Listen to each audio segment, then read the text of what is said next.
হাসান হুসাইনের নামও নিবে না, অথচ জানেন হাসান হুসাইন কিরকম প্রিয় ছিল জানেন?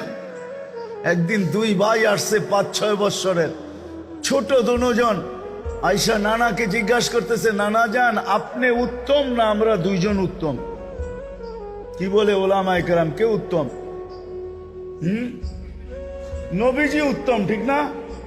আল্লাহ রসুলও জবাব দিছে আমি উত্তম। দুই ভাই হাসতে হাসতে কুটা কুটা হইয়া নানার কোলের ভিতরে শুয়া পড়ছে।